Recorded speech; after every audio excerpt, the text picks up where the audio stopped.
a empezar la mañana con una ponencia que tiene el título aquí ya, Educar para la Libertad. Creo que es un tema que a todos los que estamos aquí de una forma o de otra nos atañe principalmente porque somos educadores, bien sea en el ámbito de nuestra propia familia, bien sea en el ámbito de un colegio. Para ello contamos con la presencia de una persona que también reúne esas dos cualidades. Él es padre de familia, tiene 4 hijos y hace unos años, después de un largo desarrollo profesional en el mundo empresarial, con cierto éxito, incluso recibiendo premios, pues tuvo la ilusión con otros padres de llevar adelante y de poner en marcha una fundación, la Fundación Educación Servanda, de la cual es presidente y además director de uno de sus colegios. La fundación hoy en día, después de un camino de unos 10 años, pues está muy consolidada y tiene 8 colegios y creo que 2 o 3 centros de formación profesional. Uno de los colegios, el primero de ellos, el Colegio de Alcorcón, el Colegio Juan Pablo II, pues es el cual es dirigido por nuestro ponente primero de este día de hoy. Bien, sin más, les dejo con él, con Juan Carlos Corbera. Gracias. Muchas gracias.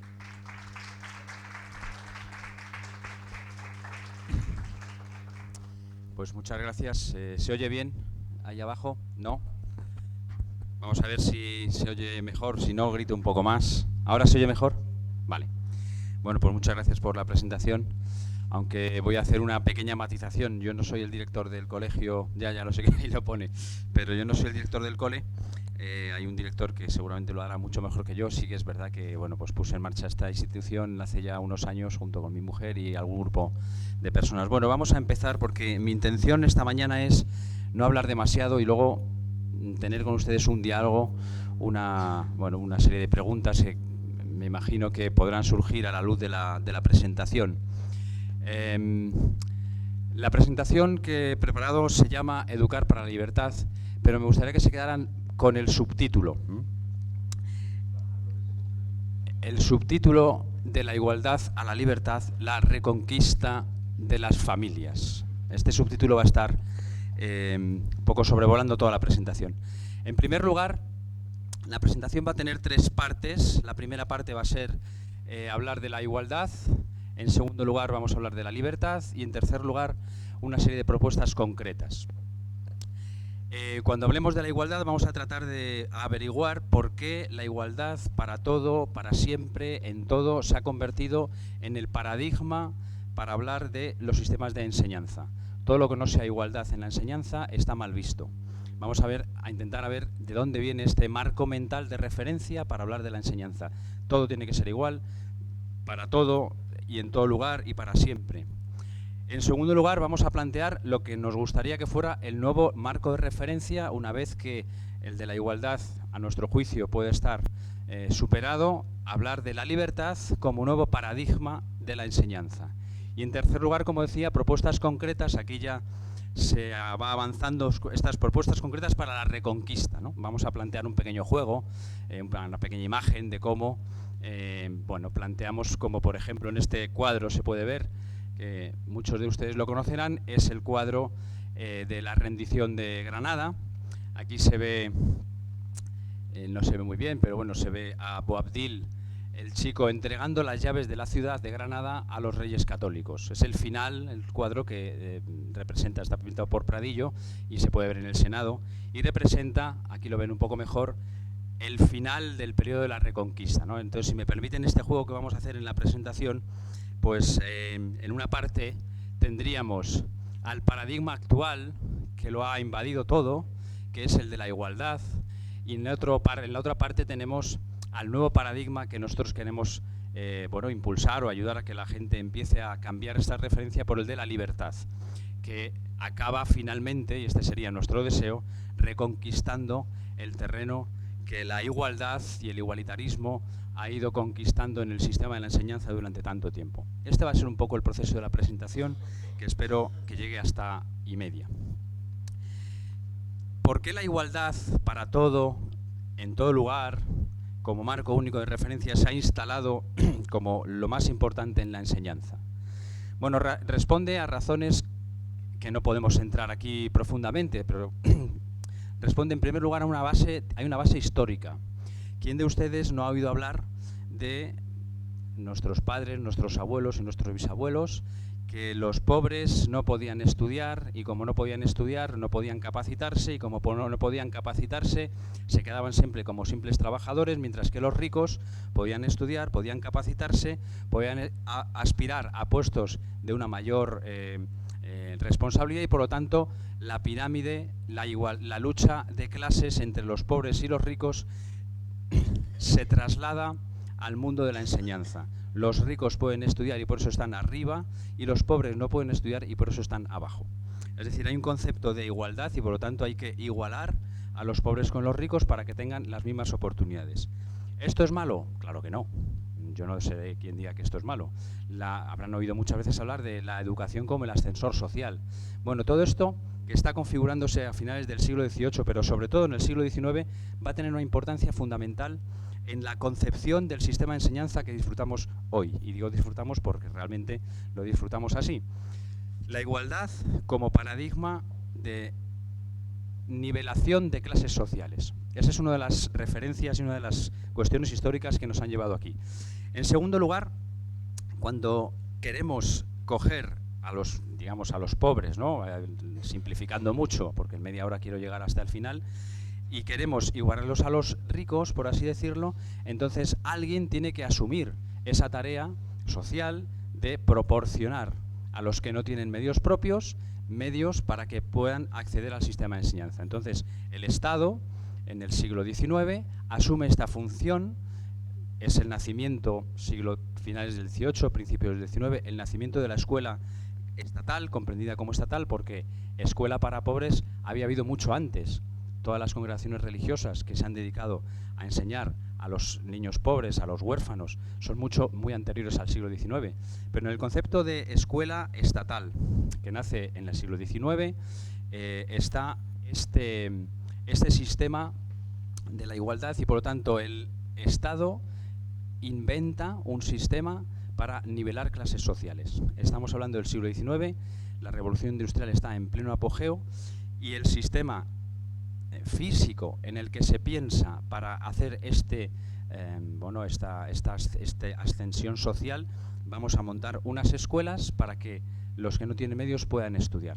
Y montamos las escuelas con el paradigma del siglo XIX que se montan las fábricas, la revolución industrial.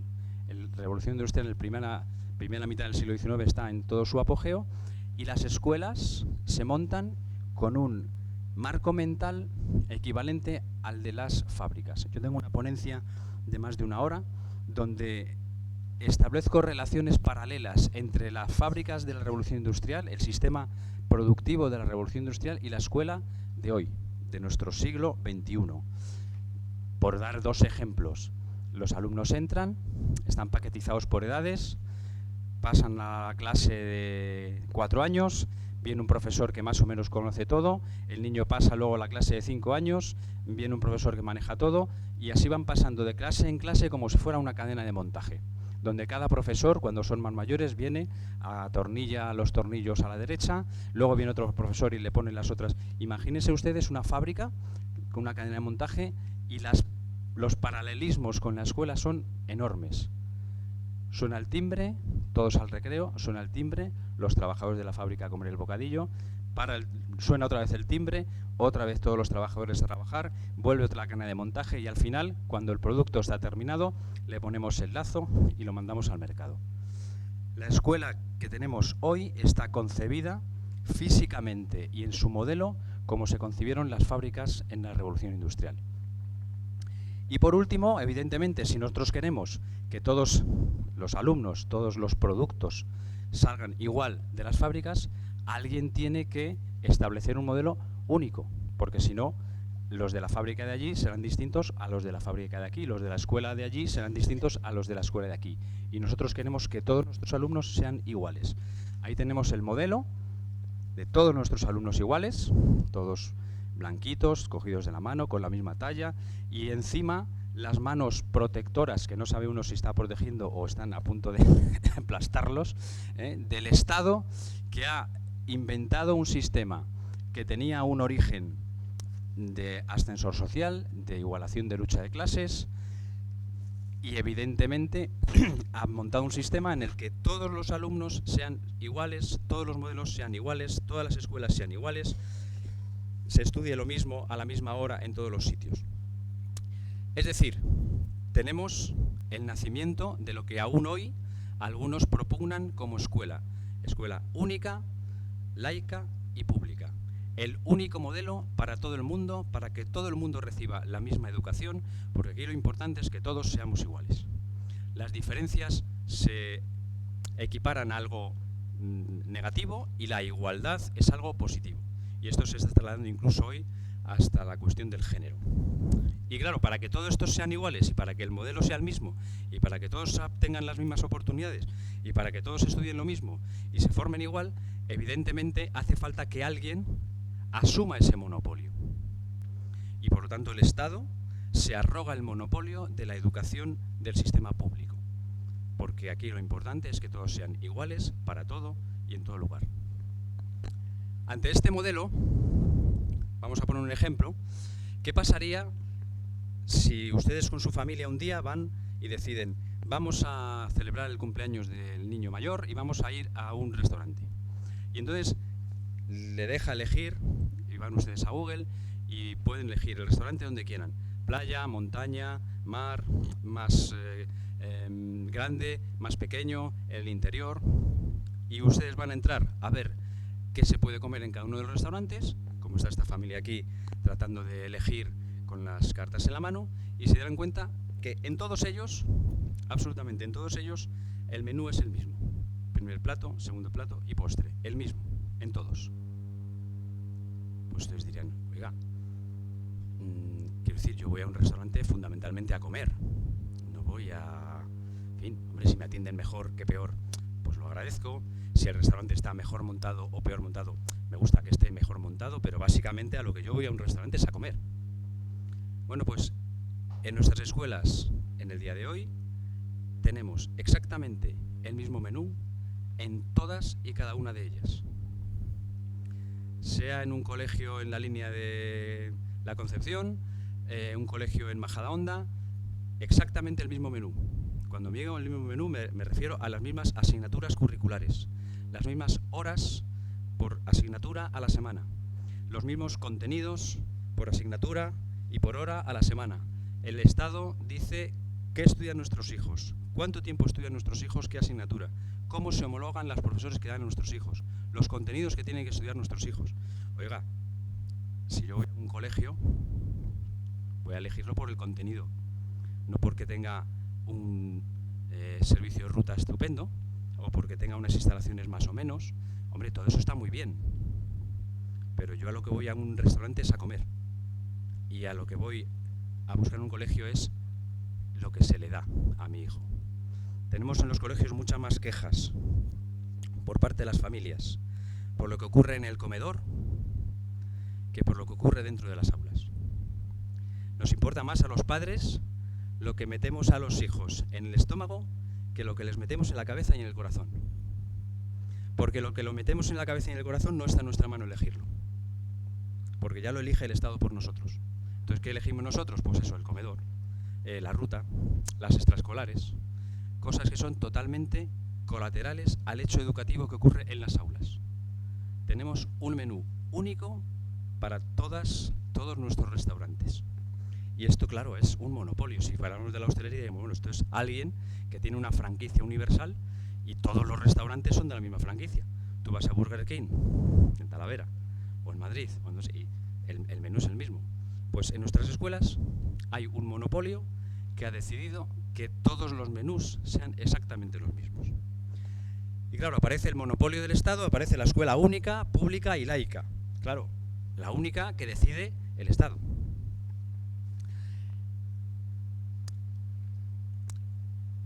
Aquí tenemos a nuestros reyes católicos tratando de reconquistar el terreno de la igualdad y plantearlo como nuevo paradigma. Es decir, la igualdad es buena, sí. ¿Es buena siempre y en todo? No.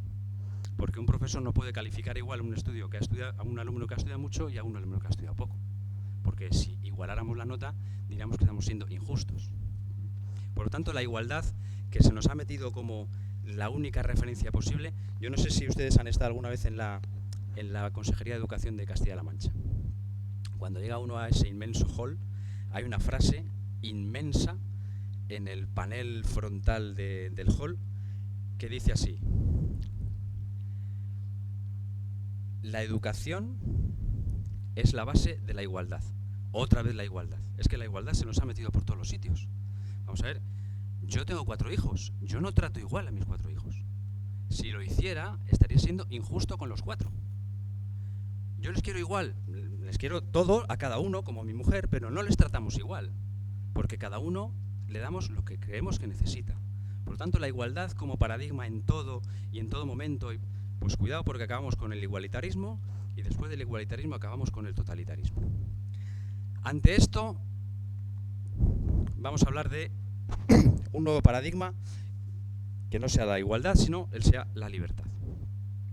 Después va a venir Jesús Muñoz y va a hablar mucho mejor que yo de nuestro marco constitucional. No me voy a entretener en esto porque quiero llegar hasta el final y él seguramente va a ser más detallista, ¿no?, en la parte de nuestro sistema de derechos y libertades protegidos por el artículo 27 de la Constitución española. Yo llevo muchos años rezando por el pacto educativo, muchos, para que no se produzca. Porque el pacto educativo ya se dio en nuestros padres constitucionales. Ya hay un pacto educativo que es una maravilla, es el artículo 27, donde se ponen de manifiesto los derechos de las personas, de las instituciones, también del Estado, en un encaje bastante bien hecho. Por lo tanto, el único pacto al que yo le pediría que los políticos hicieran fueran que salieran todos ellos del sistema de la enseñanza. Y como ese no lo van a hacer, pues déjenlo como está. Tenemos el artículo 27, que nos protege a todos por igual, que protege los derechos que también tiene el Estado, y por lo tanto no vayamos mucho más allá. El artículo 27 protege la libertad que tenemos las instituciones y las familias de crear centros educativos, gracias a lo cual, pues por ejemplo, nosotros hemos podido poner en marcha esta institución que ahora ya tiene un número importante de colegios. Por lo tanto, las personas y las instituciones tenemos este derecho constitucional de poner obras educativas en marcha, tanto en el sistema totalmente privado como en el sistema público, porque la escuela concertada es una escuela de titularidad pública, es decir, es un sistema público de iniciativa social. Esta es otra trampa que nos quieren meter, concertada como si fuera algo... No, la concertada está sostenida con fondos públicos, por lo tanto, es una red del sistema público, de iniciativa social. Y la otra, la que llaman pública, realmente la deberían llamar estatal, porque es una red de colegios del sistema público cuya iniciativa y puesta en marcha se arroga el Estado. El Estado pone en marcha colegios, titularidad estatal, y la iniciativa social puede poner en marcha también colegios en el plano público desde una iniciativa social. Por lo tanto, no es pública concertada, las dos son públicas. Por lo tanto, hay esta libertad de creación de centros. Y luego la familia, Juan Pablo II lo dice magníficamente bien en una carta poco conocida, que creo que es del 82, que es la Carta de los Derechos de las Familias. Y dice así: la familia, por el hecho de traer al mundo a los hijos, tiene el derecho original, porque está en el origen de la vida de los hijos. Primario, porque son los primeros que se ocupan del hijo. E inalienable, de la educación de sus hijos. Por lo tanto, es un derecho que a las familias no nos puede quitar nadie, por el hecho de traer a los hijos al mundo. Una cuestión de derecho natural que se especifica y que está además protegida por la Constitución española. Ahora hay muchas personas tratando de confundirnos diciendo que realmente el derecho a la educación lo tienen los hijos, no los padres, y por lo tanto el Estado, y ya hemos oído declaraciones en algún parlamento, tiene la necesidad de proteger a esos hijos de un padre que, por ejemplo, sea... Oiga, vamos a ver, el derecho lo tienen las personas, pero las personas, cuando tienen 0, 1, 2, 3, 4, 5 años, no pueden ejercer los derechos de manera particular. Alguien los tiene que supervisar, alguien los tiene que tutelar. Usted lo que quiere es sacar a la familia de la tutela de esos derechos y ponerse usted Estado. Yo no sé lo que el Estado quiere para mis hijos. Lo que sí que sé es que cualquier padre para sus hijos quiere lo mejor.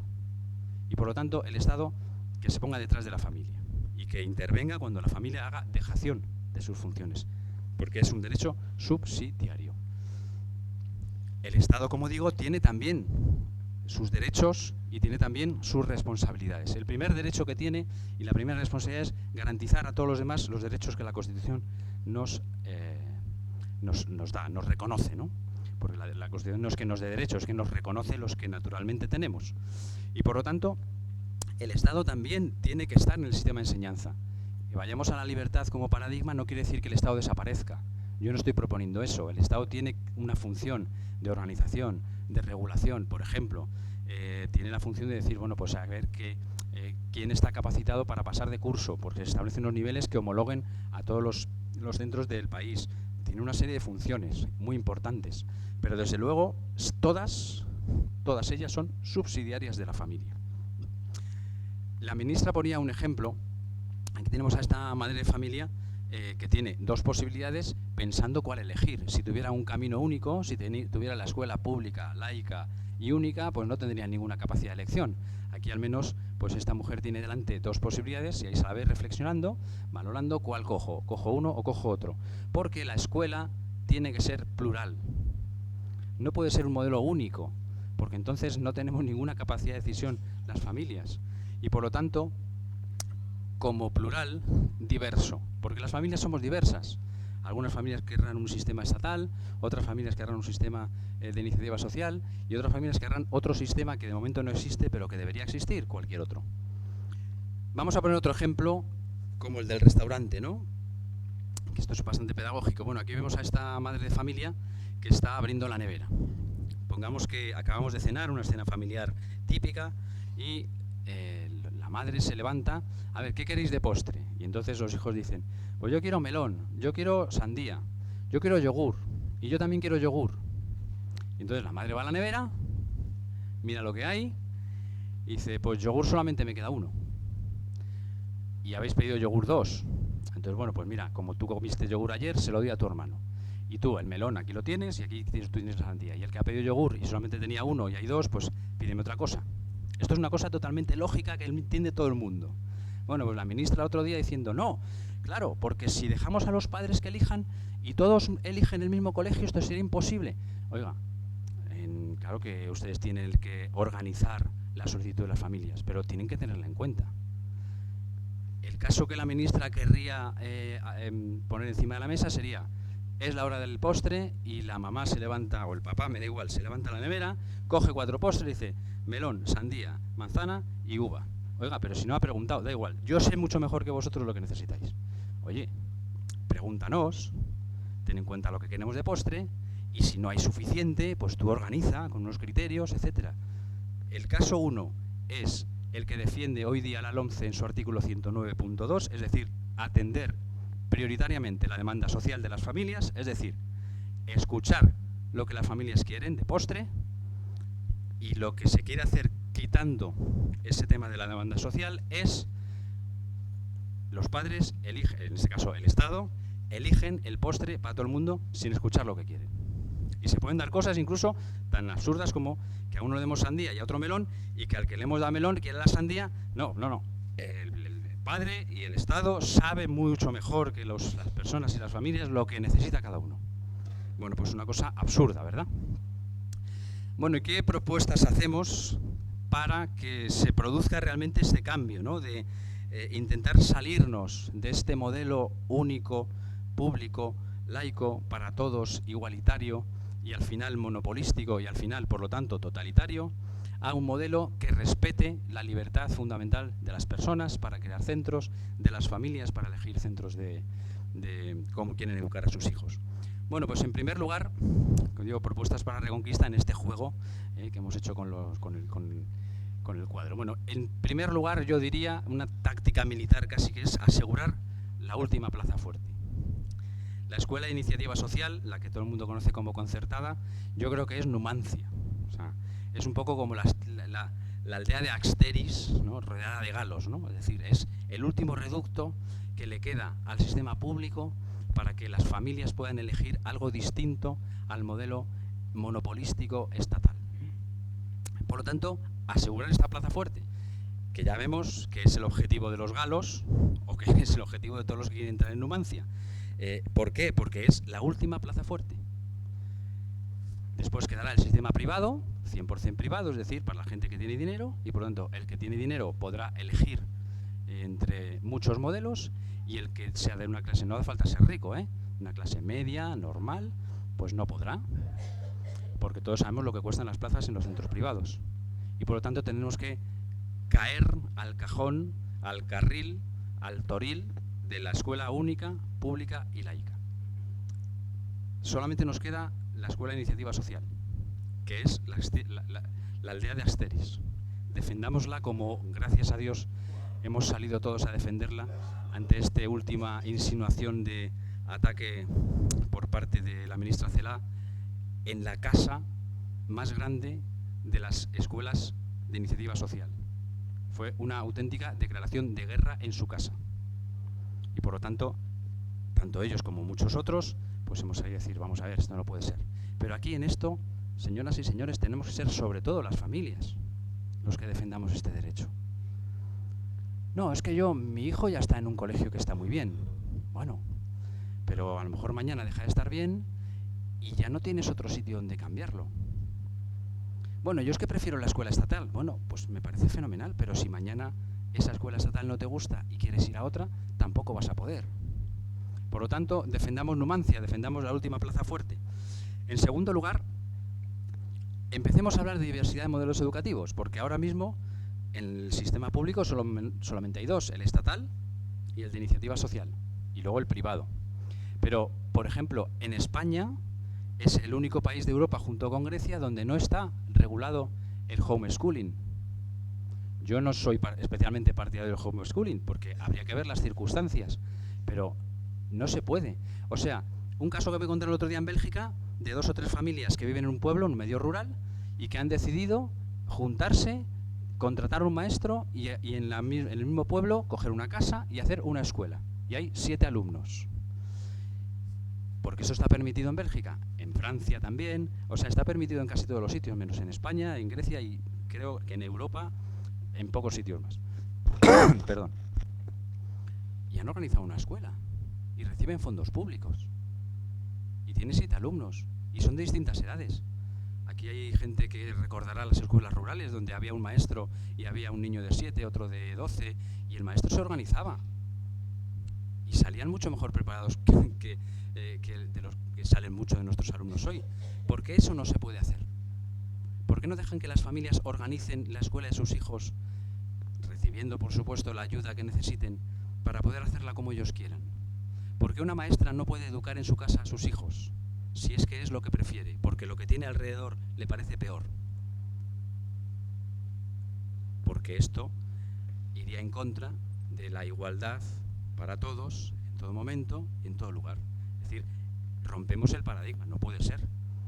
Bueno, ¿y por qué no el Estado puede poner unas pruebas de nivel al final de cada año para asegurarse que los chicos están siendo educados, que es lo que tiene que hacer el Estado, asegurarse que las familias no están haciendo una dejación de sus funciones y que, como tiene derecho a la educación el hijo, la está recibiendo? ¿Cuántos de ustedes, yo por lo menos, me preparé mi examen de conducir en mi casa con un libro? Y luego fui al examen, me presento al examen que todo el mundo hace, al que está homologado para hacer, y para demostrar si tengo la preparación o no, y si lo apruebo, he aprobado el teórico. No hace falta que yo vaya a una escuela con nadie. ¿Esto por qué no se puede hacer en la enseñanza? Diversidad de modelos educativos. Que no nos dejemos encajonar, abramos la mente, que hay muchísimas opciones. Pluralidad de oferta educativa, lo que decíamos antes del menú. Otra idea que también no nos cansamos de decir a nuestros políticos, a nuestros representantes. La escena del restaurante, ¿se acuerdan? Del menú único. Yo entiendo que hay determinadas asignaturas que tienen que vertebrar el sistema. Yo no estoy hablando aquí, ni lo defiendo, de la eliminación del Estado en el sistema de la enseñanza. No. Estoy hablando de que ocupe el lugar que le corresponde. Por lo tanto, en el ejemplo del restaurante, bueno, pues a lo mejor el primer plato y hasta el segundo, si quieren, pues tiene que estar organizado por la administración para que haya una vertebración del sistema educativo. Me parece fenomenal. Las autonomías ya han empezado a reclamarle al Estado, y ya lo han conseguido una parte del pastel.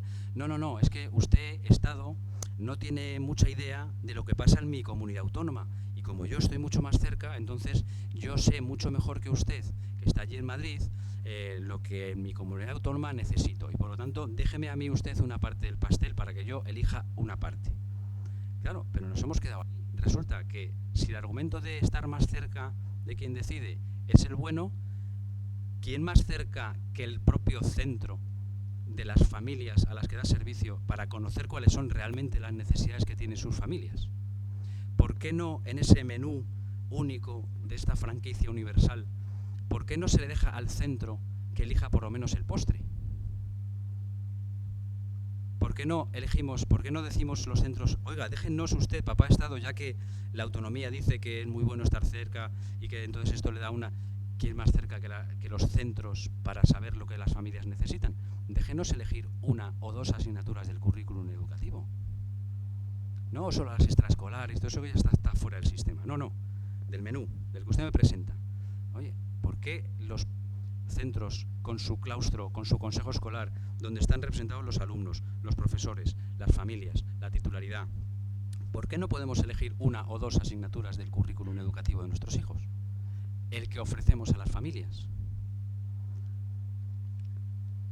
Nosotros tenemos un colegio en el campo de Gibraltar y los profesores que hay allí nos dicen, nosotros necesitaríamos al menos 2 horas más de lengua a la semana. Y a nuestros alumnos está claro que no cabe todo y por lo tanto hay que sacar algo. Pues a lo mejor los ríos de Europa pues les importa menos que saber hablar bien. Y es que aquí, por el contexto social que tenemos, necesitaríamos 2 horas más de lenguaje a la semana. Bueno, pues no podemos ofrecerle eso que el centro cree que es lo mejor para las familias de allí. No se puede porque hay alguien que dice no. Aquí lo que se da en las aulas lo dijo yo, que soy el que sabe. Por lo tanto, otra propuesta que nosotros estamos haciendo es esta pluralidad de oferta educativa. Y por último, la piedra angular de la libertad. Esto sería la entrega de las llaves, ¿no? De Granada. Esto ya sería la financiación directa a las familias, sería la piedra angular de la verdadera libertad de elección de las familias. Porque claro, esta escuela que yo he dicho antes en Bélgica, claro, recibe financiación porque si tiene ahí 7 puestos escolares, pues cada puesto escolar vale tanto y a esta escuela le dan tanto de fondos públicos. Y si no llegan, pues las familias se organizan para poner lo que falte. Pero claro, en nuestro sistema de financiación en la escuela pública es el Estado el que reparte a su criterio y encima si quitan lo de la demanda social a su criterio absoluto, cómo reparte la financiación y a qué escuela de iniciativa social le da más o menos líneas. Es decir, tiene la posibilidad de abrir o cerrar el grifo en las instituciones, en los colegios o en los centros que ellos elijan. Y por lo tanto, cuando, por ejemplo, en la Comunidad de Madrid se dice, no, el 90% de las familias eligen en primera opción, o sea, le toca en primera opción el colegio que eligen. Bueno, claro, es que las familias tampoco son tontas. Las familias eligen en primera opción aquel colegio en el que creen que tienen más posibilidades de que sean elegidos. Y no necesariamente es el colegio que ellos preferirían para sus hijos. Y conozco un montón de casos. Pues claro, a mí me gustaría aquel, pero es que aquel sé que no me lo van a dar. Porque no cumplo no sé qué, porque no vivo... hay muchos sitios donde hay distritos, zonas, ¿no? Entonces, claro, las familias que ponen la primera opción, el que creen que tienen más posibilidades de tener. No necesariamente el que más les gustaría. Porque claro, el desastre total es que tú pongas uno y no te lo den, porque entonces ya estás vendido. Ya te van a mandar a los hijos a donde quede sitio, a donde el sistema encuentre lugar, ¿no? Entonces, claro, prefieres la seguridad de a lo mejor lo malo conocido que lo bueno por conocer, ¿no? Entonces, la financiación directa a las familias acabaría con este problema.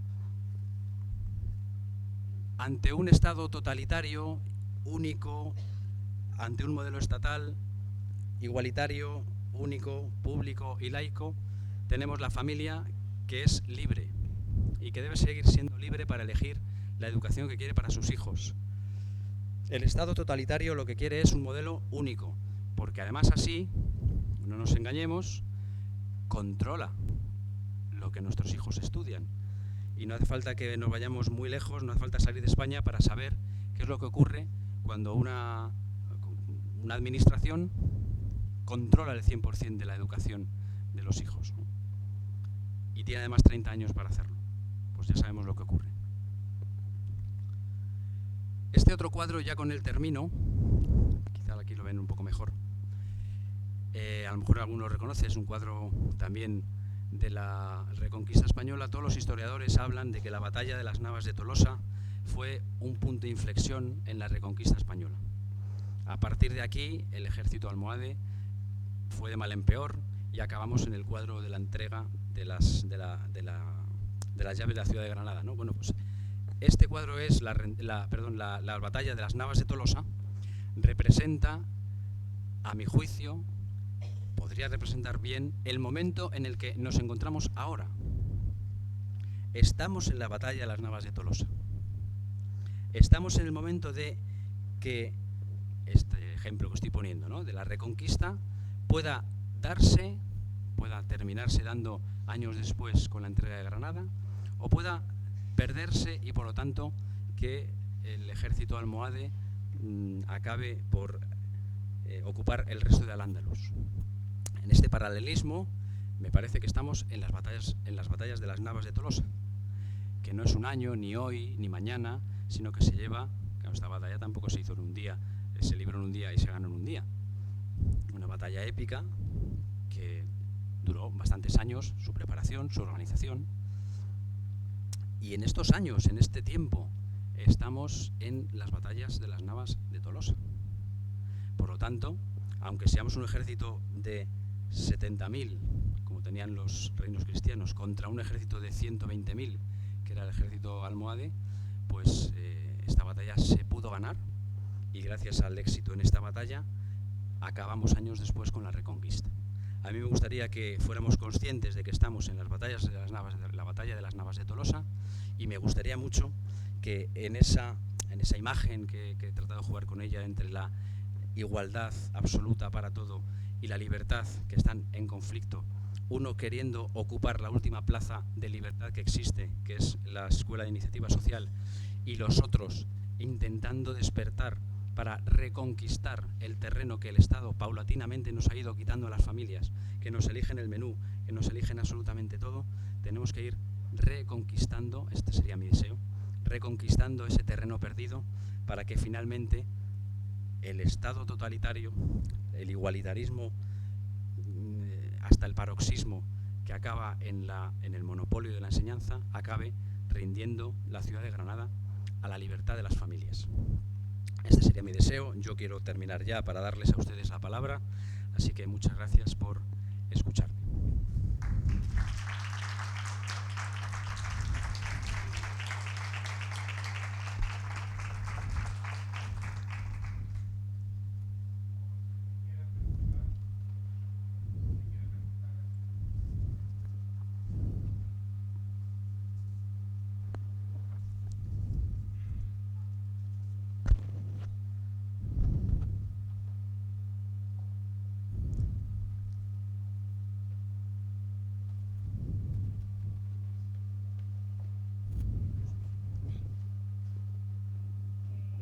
Gracias por su intervención.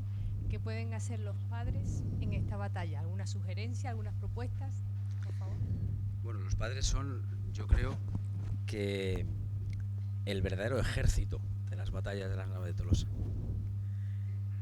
No sé cuál de los reinos que coincidieron en esta batalla aportó más número de luchadores, ¿no? Pero sin ninguna duda las familias es el ejército realmente numeroso en esto, ¿no? No somos los titulares, no son los sindicatos de profesores, no son las patronales, somos las familias las que realmente tenemos que darnos cuenta del contexto en el que estamos y reclamar para nosotros la libertad que nos es de derecho para educar a nuestros hijos como queramos, como nosotros queramos y como nosotros pensemos. ¿Qué podemos hacer? Pues bueno, si estáis en colegios, si tenéis un APA que sea activo en este sentido, pues apoyarlo. Si no lo tenéis, pues constituirlo. hablando con la vecina, con el otro, con el que piensa distinto, con el que cree que el que quiere una educación distinta a la monopolística, que se la pague, que es el mantra de la izquierda. No, aquí el que quiera una educación privada, que se la pague. Bueno, es que entonces ya no tenemos tanto que os gusta la igualdad, eso no sería igualdad de oportunidades, porque entonces solamente podrían elegir un modelo distinto los que tengan dinero. Y los que no tengan dinero no pueden elegir. Para eso, para la igualdad, para eso no. La igualdad de oportunidades tiene que seguir existiendo. Por lo tanto, concienciación. Primero nosotros, interiorización. Cuando haya declaraciones o cuando haya que, en fin, salir, ¿no? Por si hay un momento, no sé, por si algunas instituciones creen que es el momento de salir y de quejarse y de que haya una visibilidad pública de la queja, pues estar ahí. Hablar con los profesores de vuestros colegios, con los directores de vuestros colegios, cómo podemos ayudaros. Estar muy, muy, muy alerta a lo que quieren traer a nuestros centros fuera del horario curricular, a estos talleres de determinadas cuestiones que no estén de acuerdo con lo que nosotros pensamos para nuestros hijos. No tienen ningún derecho en ningún centro educativo a fuera del horario escolar, pero dentro del colegio, y invitando a todas las familias a impartir determinados tipos de talleres que no van con nuestros principios en cuestiones que son muy serias. Voy a poner un ejemplo de nuestro propio centro. Es un colegio de diario católico, nuestros colegios Juan Pablo II son católicos, todos los padres, pues seguramente que como en este colegio, saben muy bien dónde vienen. El año pasado se dio una conferencia sobre el aborto y el director del colegio envió una carta a todas las familias, a todas las familias de las edades que concernía el taller, ¿no? Vamos a hacer este taller. Las imágenes que se van a ver son duras, porque son reales. Es decir, no es un cómic, no, se van a ver imágenes de abortos reales, duras. Y por lo tanto, aquel chico o chica que no venga con una autorización expresa de su familia, no entrará al salón de actos a ver la conferencia. Y es un colegio de diario católico y evidentemente en contra del aborto. Aún así, el colegio hizo esta acción. Y aún así, en la sesión hubo 2 momentos en los que las personas podían salirse, porque eran imágenes reales. El 88 y pico % de los hijos convocados llevó la carta de los padres. Yo quiero que mi hijo vaya al taller y que él decida, o que mi hija vaya al taller y él decida si quiere salirse en estos momentos que va a haber, que se salga. Casi el 90%. Pero del otro 10% hubo muchos que se acercaron a la puerta. No, es que mi padre me dijo que sí, pero se me ha olvidado la hoja. Lo siento, no puedes entrar. Esto porque no se hace para otro tipo de talleres. Porque yo creo que cuando se tocan cuestiones como es el tema del aborto, que son cuestiones que para algunas familias pueden ser controvertidas, que pueden ser discutibles o difíciles, aún habiendo elegido un centro católico para la educación de sus hijos, ¿por qué no se hace lo mismo con otro tipo de talleres o con otro tipo de actuaciones que son de un ámbito muy privado y de un ámbito en el que las familias pueden tener una sensibilidad distinta a la que el colegio, incluso en un colegio de diario católico como los nuestros, puedan tener? Bueno, pues a esto me refiero. Si esto no ocurre, quéjense, vayan a la dirección.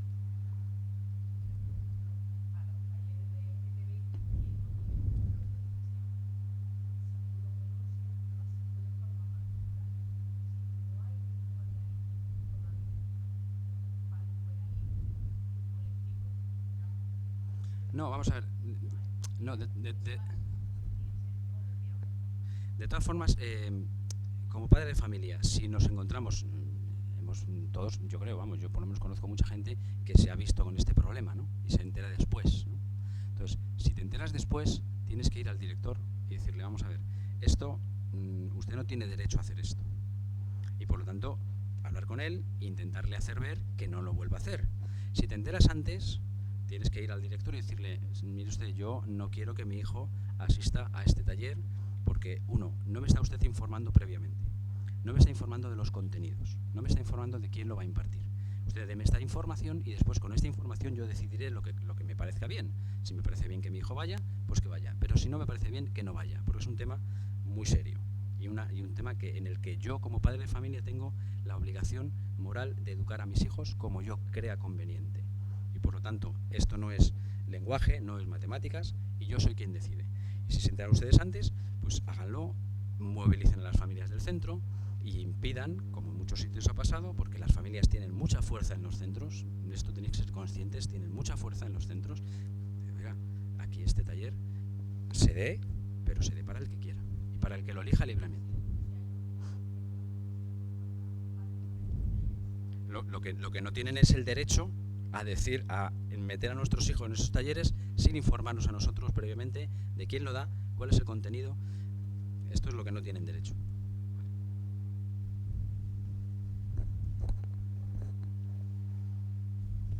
Y estamos hablando, perdón por terminar, estamos hablando ahora del tema de la ideología de género. Pero es que dentro de muy poco tiempo tendremos otro problema con otras ideologías que no son particularmente esta. Parece que hay una fijación con este tema porque es el que está ahora, pero es que dentro de pocos años tendremos el problema en las escuelas del transhumanismo y del posthumanismo.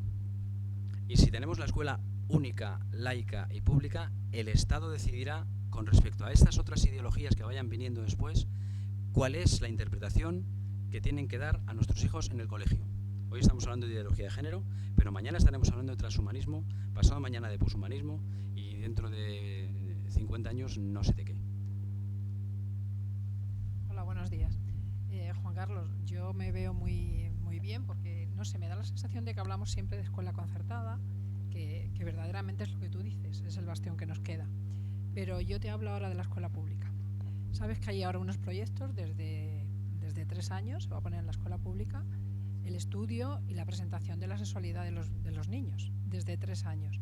Y este proyecto está avalado por la consejería, a lo cual también se le va a donar, se le va a dar un dinero a las escuelas públicas para que hagan este proyecto. Un proyecto que se está avalando, bueno, sabes que en algunas comunidades ya se ha avalado, hasta ciertos partidos están diciendo que sí a esto. Y yo ahora te pregunto, en la escuela pública, si eso se decide por el consejo escolar o por la dirección, no vamos a presentar papel para que se pueda ir o no se pueda ir. ¿Por qué no? Porque no va a ser así. Bueno, la escuela pública se lleva a consejo, se acepta el proyecto y luego ya, una vez que sea así, eso ya se ha decidido y todos los niños van a ir. Pero lo malo de todo esto, yo te digo que yo, que trabajo en una escuela pública, puedo ver cómo los padres ven todas estas cosas con una normalidad, como si fuera lo mejor de lo mejor.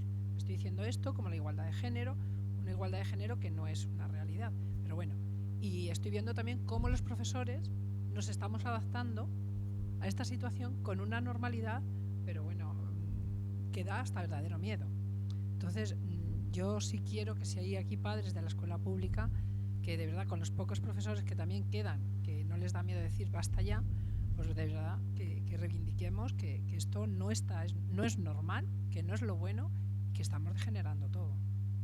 Sí, bueno, planteas dos cosas, ¿no? En primer lugar, planteas una situación concreta en la que un consejo escolar ha decidido que se den unos talleres de proyectos.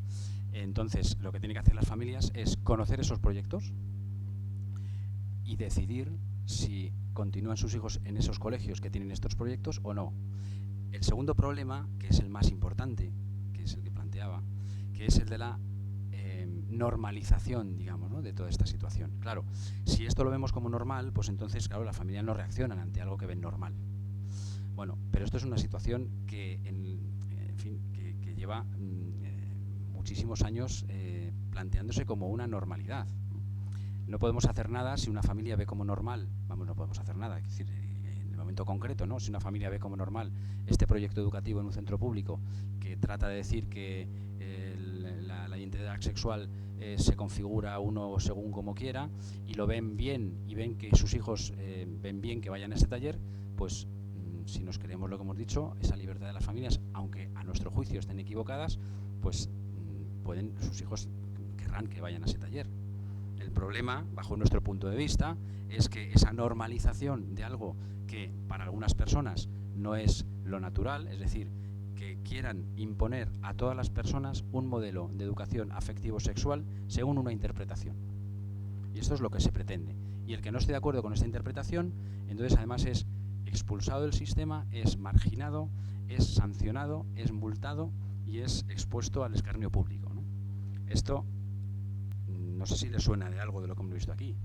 Es decir, esto es una mentalidad totalitaria. Es decir, yo digo lo que está bien, utilizo toda mi maquinaria para ir convenciendo a la gente poquito a poco de lo que está bien, y una vez que ya he establecido para todo el mundo un marco mental de lo que está bien, el que no está dentro de este marco mental es el que es un homófobo o un ultra o un lo que sea. Y esto es un poco el proceso normal de esta y de cualquier otra ideología. Nos va a pasar lo mismo con el transhumanismo. Lo estamos empezando a ver venir, pero se va a acabar viendo normal que las personas puedan integrarse y relacionarse con inteligencia artificial para mejorar las capacidades de las personas. Esto lo vamos a ver normal dentro de 25 años. Hoy nos parece una aberración, pero es que a lo mejor hace 50 años nos podía parecer una aberración que las personas cuando nacen y el médico coge a la criatura y diga, ha tenido usted un niño o ha tenido usted una niña, y eso ahora se llama sexo asignado o género asignado, ¿no? Bueno, pues en fin, las grandes organizaciones con grandísimos intereses detrás tratan permanentemente de colocar un discurso que les interese. Y cuando la mayoría de las personas que estamos a lo nuestro, pues en nuestra vida, abriendo el comercio, llevando a los niños al colegio, evidentemente esto nos viene encima, no nos damos cuenta y es tarde para reaccionar. Entonces, ¿qué hay que hacer ahora? Desde luego, lo que está establecido ya en el imaginario mental de mucha gente es que, bueno, esto no pasa nada, ¿no? Bueno, pues tendremos que, poco a poco, empezar a base científica, mucha pedagogía, empezar a decirle a las personas, a proponerles otra forma de entender la sexualidad y la afectividad. Y esto es un trabajo de fondo. Y que después, cuando las personas conozcan las diferentes realidades y los modelos distintos, pues que elijan libremente. Pero desde luego la situación ahora mismo es de remar contra corriente, esto está claro. Sí.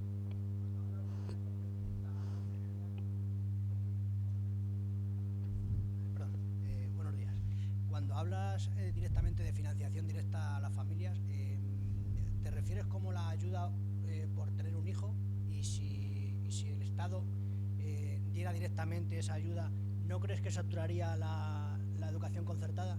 Porque yo, si puedo elegir entre llevar a la estatal o la concertada, como tengo ese dinero directo del Estado, le llevaría a la concertada. Un poquito que me desarrolles ese... Bueno, yo tuve una conversación hace un año por ahí con el exministro de Educación, José Manuel Otero Novas, que fue el ministro que con Suárez ideó el sistema del cheque escolar, que estuvo a punto de salir, los cheques estuvieron impresos en una imprenta y él finalmente por cuestiones políticas y por cambio político no llegó a salir.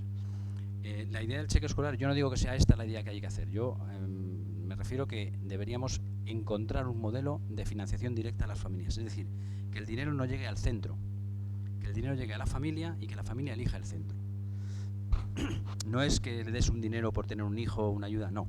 Es decir, ¿cuánto cuesta la plaza escolar a día de hoy en el sistema estatal y en el sistema de iniciativa social?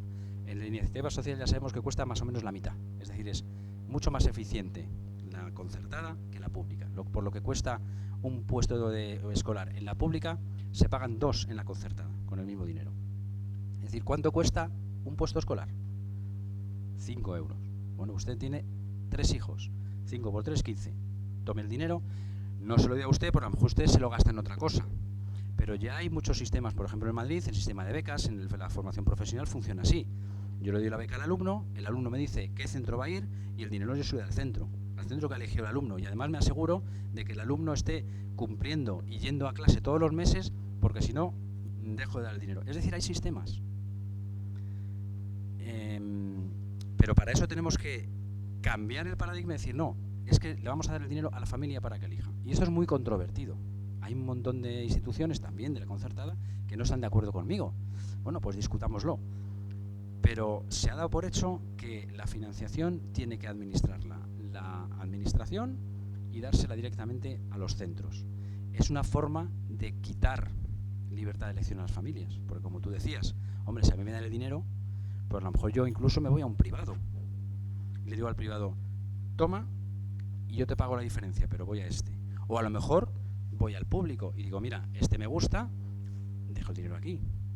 Es decir, me dan capacidad de elegir. Pero bueno, a razón de lo que dices, me resulta sorprendente que sea la mitad, o sea, que el coste sea la mitad en el concertado que en el estatal.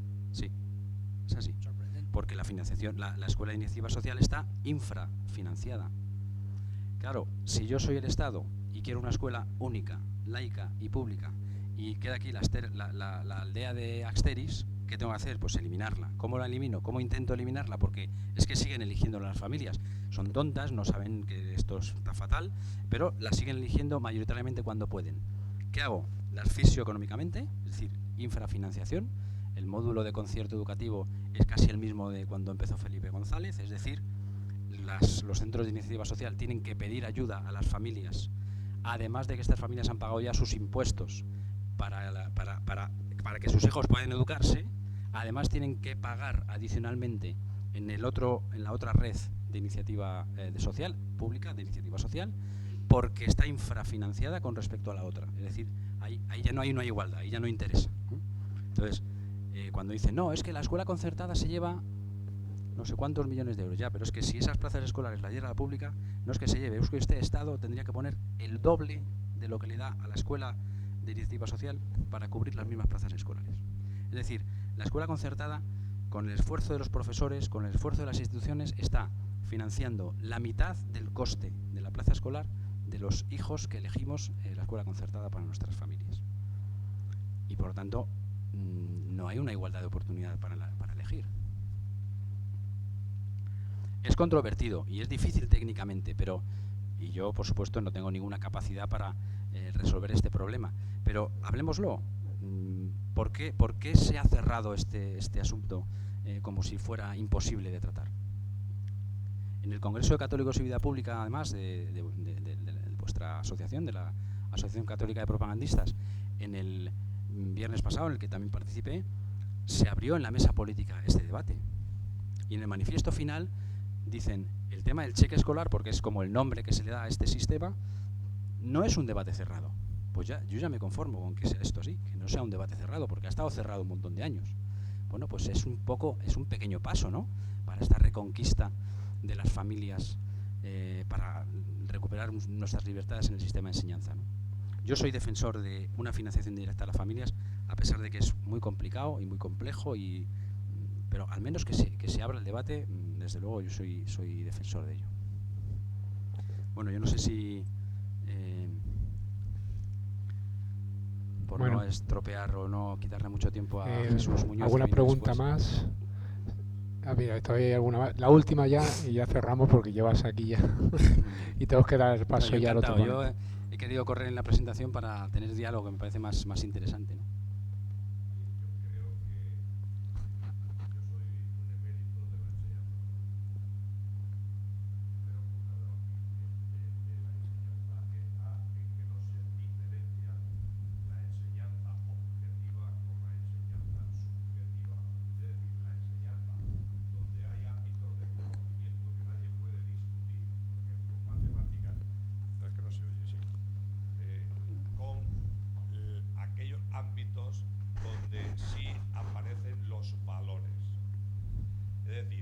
Esa diferenciación es, creo, el meollo de la cuestión de la enseñanza, tanto en la pública o estatal, como ha dicho, como en la concertada. Es decir, si supiéramos diferenciar estas dos cuestiones, es decir, una enseñanza objetiva.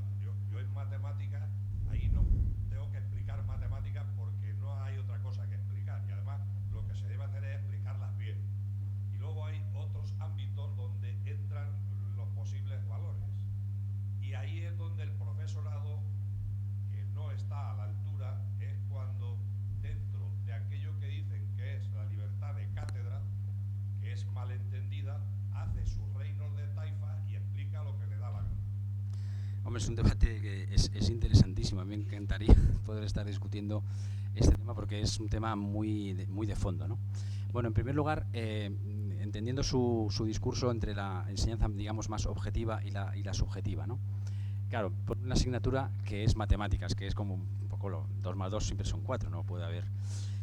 Sin embargo, y entendiendo su razonamiento, yo le diría que ningún tipo de enseñanza es neutra. Y le voy a tratar de dar un ejemplo con las matemáticas. Porque usted, que ha estado de profesor en la escuela pública, habrá visto a sus compañeros de matemáticas, y si el profesor de matemáticas quiere utilizar su asignatura para meter ideología, puede hacerlo, aunque sea profesor de matemáticas. Es más difícil, desde luego es más difícil que si da ciencias naturales o biología, que es una asignatura que también es objetiva porque hay una ciencia, pero aquí ya empezamos con la dificultad. Pero si el profesor de matemáticas pone un problema y hace un enunciado, donde diciendo, por ejemplo, ¿no?, con el tema de la ideología de género, podría hacer un enunciado de un problema que tuviera una carga ideológica enorme, enorme. Es decir, que la enseñanza objetiva y subjetiva, entendiendo por dónde va, si el profesor quiere, porque el profesor se deja parte de él en el alumno. No es solamente que explico matemáticas, es que luego el alumno me va a pedir, es decir, si usted ha estado en la clase tantos años, el profesor, cualquier profesor de matemáticas, de la cosa más objetiva que podamos imaginar, se deja parte de él en el alumno. Y por lo tanto, inevitablemente, subconscientemente o conscientemente, eso ya depende de la catadura moral del profesor, va a dejar parte de él en su alumno. Es decir, la enseñanza neutra como tal no existe. Y si además quiere hacer ideología con su asignatura objetiva, que es matemáticas, lo hará. Lo hará con los problemas, lo hará con las preguntas, lo hará con los enunciados de... otra cosa es que esto sea normal, ¿no? Yo no creo que haya profesores que hagan esto, ¿no?, pero que lo podrían hacer. Es decir, separar la enseñanza entre objetividad total y subjetividad total no es tan sencillo. Lo que tenemos que hacer es elegir un colegio donde haya un modelo en el que todos los profesores, respetando libertad de cátedra, pero la libertad de cátedra no es una libertad absoluta que esté por encima de todo. La libertad de cátedra tiene que también sujetarse a la libertad de modelo educativo del centro. Y por lo tanto hay dos libertades que chocan, ¿no? Es decir, oiga, usted tendrá libertad de cátedra, pero es que en este modelo educativo, en las cuestiones que son no objetivas, ¿no?, como podemos, las humanidades, las ciencias naturales, la biología, ¿cuándo empieza la vida? Pues coges libros de cualquier editorial y encuentras de todo. Desde el libro que te dice que la vida empieza cuando el niño nace, hasta que te dice que empieza con el momento de la anidación, y para menos creo que nosotros no hemos encontrado ninguno que nos satisfaga totalmente, y por eso damos y traemos talleres de afectividad y de sexualidad de fuera, ¿no? Y como he dicho antes, invitando a los padres a los que quieran a participar, ¿no? Entonces, bueno, entendiendo su reflexión, no es tan sencillo separar, porque una cosa es la enseñanza y otra cosa es la educación. Y en la enseñanza hay también educación, porque los profesores también educan, aunque enseñan básicamente, porque eso es innegable, pero están educando todo el día. Y los chicos se fijan muchísimo en sus profesores. Y a lo mejor un profesor de matemáticas está influyendo muchísimo más en la configuración de la persona que un profesor de religión. Bien, perdón. Sí, desde luego. Por eso digo que me encantaría hablar de esto mucho más.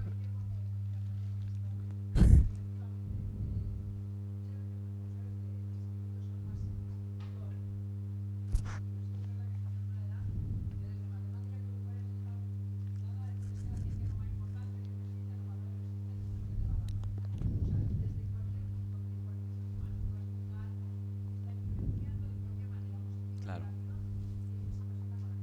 Claro.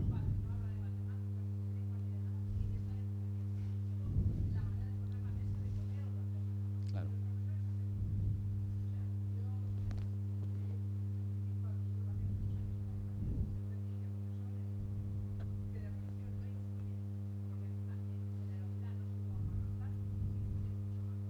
Claro.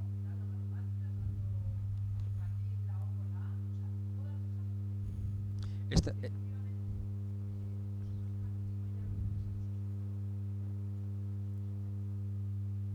es un poco la idea de que es también condorsetiana, al final es de Condorcet, de de todas las corrientes pedagógicas que han influenciado tantísimo en Europa y en España en particular a toda la pedagogía y todo el sistema de leyes educativas que tenemos, que es, el origen es, bueno, pues efectivamente la familia educa en casa y la escuela enseña en el colegio, ¿no? Haciendo esta separación dicotómica entre lo que es una educación pues en valores, en los hábitos de vida, de costumbre, enseñar a comer, tal, y las cuestiones más académicas que se dan en el campo de la enseñanza, ¿no? Pero, al menos mi criterio, por eso me gusta mucho la discusión, ¿no?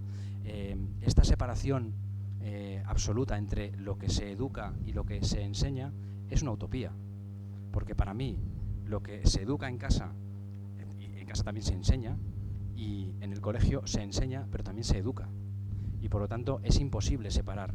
O sea, las personas somos un continuum. Mi afecto, mi intelecto y mi voluntad es una, está unida. Yo no puedo separar, quitarme la parte intelectual de la persona, meterla en la escuela y que solamente aprenda cosas intelectuales, contenidos, conocimientos, sin que aquello esté afectando a mi corazón, a mi sentimiento, a mi voluntad, a mi afecto. Me afecta a toda la persona. Y de la misma manera tampoco puedo estar en casa solamente recibiendo cuestiones afectivas o de otro tipo y que la razón no esté funcionando ahí. La persona no es así. La persona es un continuum, es un único. Y por lo tanto, todas nuestras capacidades están interactuando permanentemente. Por eso, esta idea, digamos, dicotómica, ¿no?, de separar lo que es la educación en casa y la enseñanza en la escuela, y por lo tanto, en la enseñanza en la escuela, le dejo a la familia en el campo de la casa para la educación, y yo establezco lo que hay que enseñar de una manera objetiva, académica, científica, y esto lo hago yo porque soy el Estado. Son los dos modelos que finalmente se han reproducido en el siglo XIX, ¿no? El Estado enseña y la familia educa. ¿Qué pasa? Decía, lo siento porque el cardenal Sara, que para mí es una de las mentes más brillantes y más visionarias de la Iglesia en el momento actual, en el congreso de la semana pasada decía, claro, efectivamente la familia es la que tiene el derecho principal, primario, tal, de educar a los hijos, pero esto presupone que la familia exista. Claro. ¿Y cómo está la familia? Él decía, demolida, desestructurada. Claro. Y los que sois profesores y los que estamos todo el día en colegios, vemos cómo cada vez es más frecuente que los padres deleguen en la escuela también ese campo principal de la educación que antes se hacía en las casas. Esto lo estáis viendo todos los que estáis en un aula y los que vais a tutoría. Ay, ¿qué hago con mi hijo para quitarle el teléfono? Que no puedo. Las tutorías son cada vez más escuelas de padres, porque no tienen criterio, porque han perdido las riendas de la educación de sus hijos, y por lo tanto el colegio tiene que asumir subsidiariamente y por solidaridad y por caridad con la familia funciones que en principio no le corresponden como tal, aunque ya hemos dicho que el colegio también educa, pero es que ahora es que casi el profesor tiene que dedicar más tiempo a mandar callar, a guardar silencio, que a explicar su asignatura. Bueno, gracias Juan Carlos, tenemos que cortar, sí, lamentablemente. Ya creo que le hemos exprimido bastante. Entonces, creo que lo procedente es que le hagamos entrega de un obsequio, agradeciéndole el esfuerzo de estar aquí esta mañana, de acompañarnos, de instruirnos, de educarnos en este aspecto de la libertad de educación. Y tenemos dos ponentes más todavía esta mañana para seguir exprimiendo y analizando esto. Pido a María Fernanda de Paz, directora de las jornadas, que suba a hacer entrega a Juan Carlos de este pequeño obsequio en atención a su amable visita y su ponencia. Gracias. Un aplauso para Juan Carlos.